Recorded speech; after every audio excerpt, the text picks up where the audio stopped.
میں نے چند ثانیوں تک اسے پھاڑ کھانے والی نظروں سے گھورتے رہنے کے بعد کہا۔ ویرا ایک جھٹکے سے اٹھ کھڑی ہوئی۔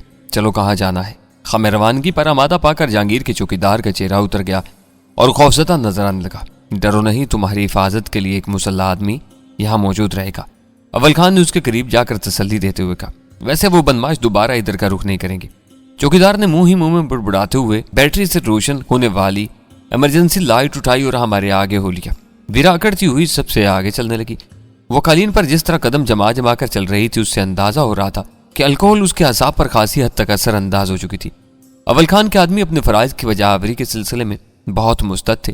ٹرانسمیٹر پر ایک غیر متعلقہ آدمی کی مداخلت کے بعد ان سب نے سمجھ لیا تھا کہ ان کے ریڈیائی پیغام کی رازداری برقرار نہیں رہی ہے، اس لیے آپریٹرز بالکل ہی خاموش ہو گیا تھا۔ برآمدے میں پہنچ کر اول خان نے حشمت کو طلب کیا اور ایک کمانڈو کو اسی مکان میں چھوڑ کر بقیہ افراد کو لے جانے کی اجازت دی تھی۔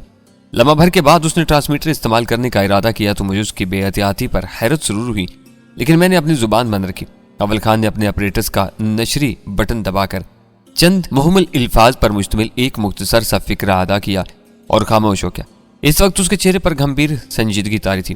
Code words? میں نے اس کی طرف دیکھ کر تائید طلب لہجہ میں کہا۔ اس نے اس بات میں سر ہلا دیا۔ اپنے آدمی کو خاموشی سے واپسی کا حکم دیا ہے، وہ ہمارے بعد نکلیں گے۔ وہ اول خان کی عقل مندی تھی کہ چینیوں کو ہماری مکمل واپسی کی خبر نہ ملتی اور وہ خوف کے عالم میں اپنی کمین گاہ میں چھپے رہتے۔ جب تک انہیں میدان صاف ہونے کا اندازہ ہوتا ہم دور جا چکے ہوتے۔ وہ دونوں اس وقت بھی غافل نہیں تھے اور اپنے ٹرانسمیٹر کی طرف متوجہ تھے۔ اول خان کی بات ختم ہونے کے چند ثانیوں بعد ایک بلغمی آواز میں انگریزی شروع ہوگی۔ تم لاکھ سر مار لو لیکن ہم تک نہیں پہنچ سکتے۔ کوڈ ورڈز میں ہدایات دے کر تم اپنے آدمیوں کا وقت برباد کر رہے ہو۔ ان میں سے کوئی بھی ہمارے نشانے پر آیا تو بے موت مارا جائے گا۔ ہم لمبی رینج کے بے آواز ہتھیاروں سے لیس ہیں اور اڑتی چڑیا کو اپنا نشانہ بنا سکتے ہیں۔ وہ شاید دوسرا چینی تھا۔ اس کی طرف سے کال اوور ہونے پر اول خان بولنے لگا۔ تم دونوں غیر ضروری باتیں کر رہے ہو۔ تم نے کہا تھا کہ تم اپنی کمین گاہ سے جہانگیر کے مکان پر نظر رکھے ہوئے ہو، لیکن ڈینی نہایت اطمینان کے ساتھ یہاں سے نکل گیا اور تم اس کا کچھ بھی نہیں بگاڑ سکے۔ ہم دیکھیں گے کہ تم خود کو کب تک چھپائے رکھتے ہو۔ اس بدماش نے ٹرانسمیٹر ہی پر مغلظات بکنی شروع کر دی۔ اول خان نے آپریٹرز کی آواز دھیمی کر دی۔ کمانڈوز اپنی جیپ میں سوار ہو گئے۔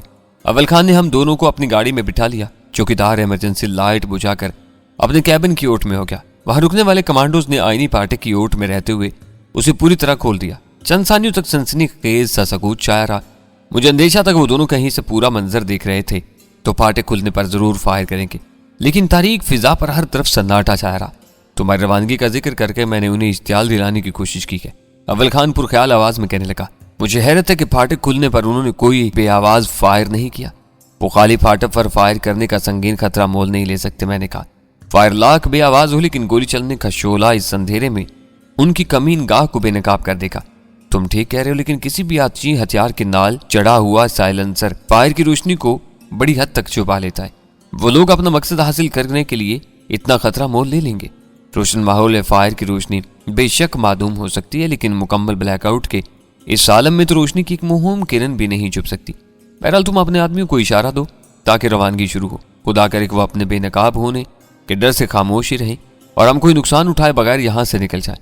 انہیں تو بعد میں بھی گھیرا جا سکتا ہے، جو ہونا ہے اسی وقت ہو جائے تو بہتر ہے۔ اول خان کی آواز میں حسرت تھی۔ تم بھول رہے ہو کہ انہوں نے میرا ایک آدمی پکڑا ہوا ہے۔ اس وقت کچھ بھی نہ ہوا تو وہ جھنلاٹ میں اسے مار بھی سکتے ہیں۔ اپنے ایک تجربے کار آدمی کا خسارہ آسانی سے برداشت نہیں کر سکتا۔ اول خان نے اپنی گاڑی کا انجن سٹارٹ کر کے اپنے آدمیوں کو روانگی کا سگنل دیا۔ کمانڈوز کی جیپ کا انجن گھرا کر بیدار ہوا اور 5 کمانڈوز کے ساتھ وہ جیپ کھلے ہوئے پھاٹک کی طرف رینگنے لگی۔ ہماری گاڑی سے آگے نکلنے کے بعد جیپ کی پارکنگ لائٹ سے روشن کر دی گئی تھی۔ میری نگاہیں پھاٹک سے باہر پھیلے ہوئے گھور اندھیرے میں جمی ہوئی تھی۔ جو ہی جیپ کا اگلا حصہ پھاٹک سے باہر نکلا، سامنے کی داہنی کی تار سے ایک بے آواز گولی سنسناتی ہوئی آئی اور کھٹ کی آواز کے ساتھ جیپ کی آئینی باڈی کے کسی حصے میں پست ہوگی۔ میرا دل اچھل کر حلق میں آ گیا۔ واپس لوٹو، اول خان کھڑکی سے سر نکال کر اضطراری آواز میں چیخا۔ جیپ کے بریک پہلے ہی لگائے جا چکے تھے۔ اول خان کی ہدایت پر جیپ کی ریورس لائٹ بھی جل اٹھی۔ اسی لمحے دوسرا بے آواز فائر ہوا اور شیشہ ٹوٹنے کے چناکے کے ساتھ ہی فضا میں ایک دبی دبی سی بے ساختہ اور کربناک چیخ گونج اٹھی۔ درد میں ڈوبی ہوئی اس آواز سے اندازہ ہو رہا تھا کہ گولی سے زخمی ہونے والے نے پوری برداشت سے کام لے کر اپنی چیخ دبانے کی ناکام کوشش کی تھی۔ جیپ بہت تیزی کے ساتھ اندر لوٹ آئی۔ گیٹ کی اوٹ میں کھڑے ہوئے کمانڈوز نے پھرتی سے پھاٹک بند کر دیا۔ اس اسنا میں اول خان کی گاڑی سے نیچے اتر چکا تھا۔ اس وقت میرے ذہن میں آندیاں سی چل رہی تھیں۔ ان چینی نژاد مجرموں نے دیدہ و دانستہ انتہا کر دی تھی۔ اور جیپ پر کافی دور سے 2 فائر کر کے یہ ثابت کر دیا تھا کہ وہ جھوٹ نہیں بول رہے تھے۔ وہ واقعی جہانگیر کے گھر پر نگاہ رکھے ہوئے تھے اور ان کے پاس لمبی رینج کے بے آواز ہتھیار موجود تھے، لیکن سب سے عام بات یہ تھی کہ میں نے ان کی سمت کا اندازہ لگانے کے بعد دوسرے فائر کا مخرج دیکھ لیا تھا۔ برق رفتار گولی کا شعلہ لمحہ بھر کے لیے موہوم سی چمک پیدا کر کے معدوم ہو گیا تھا۔ اسے دیکھتے ہی میرے ذہن میں ایک نئے خیال کا نقشہ ابھرنا شروع ہو گیا تھا۔ جیپ رکتے ہی حشمت اپنا داہنا بازو تھامے نیچے آ گیا۔ خوفزدہ ہوتے ہوئے چوکیدار نے کچھ نہ سمجھنے کے باوجود ایمرجنسی لائٹ روشن کر دی تھی۔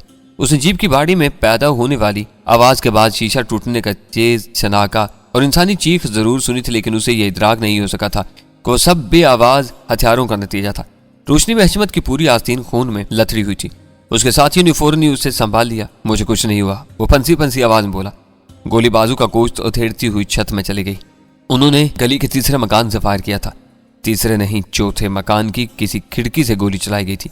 میں نے اس کی تصحیح کرتے ہوئے کہا، ہمیں فوری طور پر ادھر والی گلی میں داہنی طرف والے اس مکان کو گھیر لینا چاہیے۔ 2 گولیاں چلانے کے بعد وہ پوزیشن بدلنے کی کوشش کر رہے ہیں۔ پھر میں اچانک ہی چوکیدار کی طرف متوجہ ہو گیا۔ گلی میں چوتھے مکان میں کون لوگ رہتے ہیں؟ یہ دوگلو چینی وہاں کیسے پہنچ گئے؟ دہشت زدہ چوکیدار نے چند ثانیوں تک اپنے ذہن پر زور دیا اور وہ دقت تمام بولا، ایک بریگیڈیئر صاحب اکیلے رہتے ہیں، ریٹائرڈ ہیں، رات کو ان کے گھر میں کوئی نہیں ہوتا، نوکر وغیرہ صبح آتے ہیں اور کام کاج کر کے شام تک واپس لوٹ جاتے ہیں۔ کوئی چوکیدار نہیں ہے؟ میں نے اس کی بات کاٹ کر سوال کیا۔ نہیں، چوکیدار نے اپنا وزنی سر ہلا کر کہا، گھر کی رکھوالی کے لیے انہوں نے خطرناک کتوں کا ایک جوڑا رکھا ہوا ہے، وہ دن میں بندے رہتے ہیں، رات کو انہیں کھول دیا جاتا ہے۔ صاحب نے مجھے بتایا تھا کہ چینی ان سے اڑوس پڑوس کے بارے میں ابھی کرید کر سوالات کرتے رہے تھے۔ اول خان ہر احتیاط کو خیر بات کہہ کر ٹرانسمیٹر پر اپنے آدمیوں سے گفتگو کا آغاز کر چکا تھا۔ چینیوں کے لیے اردو بھی ناقابل فہم تھی، اس لیے ان کے قبضے میں کم از کم 2 ایسے آدمی موجود تھے جو اردو میں سنی ہوئی ہر بات کو انگریزی میں منتقل کرنے کی صلاحیت رکھتے تھے۔ مکاو والوں سے کچھ بعید نہیں تھا کہ وہ برڈی 1 یا ریٹائرڈ بریگیڈیئر پر ناقابل برداشت تشدد کر کے انہیں مجبور کر دیتے کہ وہ ٹرانسمیٹر پر ہونے والی ہر بات کا انگریزی ترجمہ انہیں بتاتے رہیں۔ شاید اسی لاشعوری خوف کی وجہ سے اول خان رک کر کوڈ ورڈز میں بات کر رہا تھا۔ مشکل یہ تھی کہ کوڈز میں بولی جانے والی کسی بھی باقاعدہ زبان کا وجود نہیں پایا جاتا۔ تحریری طور پر جو خفیہ پیغامات استعمال میں آتے ہیں انہیں بھی خاصی ارکریزی اور بس اوقات مخصوص کتابی حوالوں کے بعد قابل فہم بنایا جاتا ہے، جبکہ وہاں فوری طور پر فریق ثانی کو اپنا مفہوم سمجھانے کا مرحلہ درپیش تھا، جس کے لیے اول خان کو اپنے ذہن پر ضرورت سے زیادہ زور دینا پڑ رہا تھا۔ میرے ذہن میں معاملات کی کڑیاں یکجا ہو چلی تھیں۔ مکاؤ کے وہ دونوں بدماش تقریباً 1 ہفتے سے جہانگیر کے گھر میں گھس کر اسے یرغمال بنائے ہوئے تھے۔ انہوں نے گھر کے ماحول پر مکمل اختیار حاصل کرنے کے لیے ادھیڑ عمر چوکیدار کے سوا دیگر ملازمین کو برطرف کر دیا تھا، اور جہانگیر سے پوچھ گچھ کے بعد نہایت اطمینان سے کسی برے وقت کے لیے منصوبہ بندی بھی کر لی گئی تھی۔ اس علاقے میں بڑے اور بہت بڑے مکانات کے سوا کوئی متوسط مکان نہیں پایا جاتا تھا۔ یہ گمان بھی نہیں کیا جا سکتا تھا کہ جہانگیر کے قرب و جوار کے کسی وسیع و عریض مکان میں کوئی سنکی تنہا بھی رہتا ہوگا۔ ریٹائرڈ بریگیڈیئر کا مکان لی وانگ اور اس کے ساتھی کے لیے بہترین پناہ گاہ ثابت ہو سکتا تھا۔ آتے میں پھرنے والے خونخوار کتوں کو کسی زہریلی دوا میں بھیگے ہوئے گوشت کے پارچے کھلا کر ختم کیا جا سکتا تھا۔ اس بارے میں بھی آواز ہتھیار بھی کام آ سکتے تھے۔ کتوں سے نمٹنے کے بعد اس عمارت کے اکلوتے ماکین کو بے بس کرنا بالکل دشوار نہ ہوتا۔ میرا اندازہ تھا کہ جہانگیر کے گھر سے فرار ہونے کے بعد انہوں نے سب سے پہلے اس مکان پر قبضہ کیا، پھر کٹے ہوئے کان والا باہر نکل گیا۔ اس نے بارودی بت کے ساتھ خاموشی سے جہانگیر کے گھر کے عقبی حصے میں پناہ لی۔ ہمارے پہنچنے پر وہ ہم لوگوں کو اس کمرے کی طرف متوجہ کر کے بھاگ نکلا۔ باہر نکلنے کے بعد اس نے موقع تلاش کر کے علاقے کا ٹرانسفارمر تباہ کر دیا۔ پھر جہانگیر کو اس کی کار سمیت ایک ویران پلاٹ پر چھوڑ کر واپس لوٹ رہا ہوگا کہ اس اندھیرے میں برڈی 1 کا مشتبہ ہیولا متحرک نظر آیا۔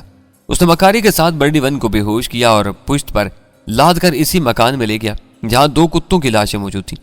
الجھے ہوئے حالات میں خفیہ زبان استعمال کرتے ہوئے اول خان بری طرح جھلایا ہوا تھا۔ اسے بار بار رک کر سوچنا پڑ رہا تھا، اور پھر بھی بات شاید نہیں بن رہی تھی۔ حشمت ایک آدمی کے ساتھ مکان میں جا چکا تھا اور بقیہ 4 کمانڈوز کسی بھی صورتحال کا مقابلہ کرنے کے لیے اول خان کے گرد تیار کھڑے ہوئے تھے۔ چوکیدار خوفزدہ انداز میں برآمدے کی سیڑھی پر جا بیٹھا تھا۔ اچانک میرے ذہن میں ایک اچھوتا خیال آیا اور میں نے ایک لمحہ بھی ضائع کیے بغیر اسے عملی جامہ پہنانے کا فیصلہ کرتے ہوئے اول خان کے ہاتھ سے آپریٹس تقریباً چھین لیا۔ اول خان نے میری اس غیر متوقع حرکت پر خوشمناک تیوروں سے مجھے گورا، مگر میں اس وقت تک بٹن دبا کر بدلی ہوئی آواز میں اپنی بات شروع کر چکا تھا۔ میں ان دونوں سے مخاطب ہوں جو 2 زرد بھیڑیوں کے چنگل میں پھنسے ہوئے ہیں۔ تم دونوں کی جان بچانے کے لیے ہم یہ آلہ استعمال کرنے پر مجبور ہیں۔ زرد بھیڑی اردو نہیں سمجھ سکتے، اگر وہ تمہیں گفتگو کا ترجمہ سنانے پر مجبور کریں تو کوئی بھی کہانی چھیڑ دینا، لیکن انہیں یہ بھنک نہ لگنے دینا کہ ان کی کمینگاہ کا سراغ لگا لیا گیا ہے یا اس کا محاصرہ کیا جا رہا ہے۔ ہم اچانک ہی ان پر آ پڑیں گے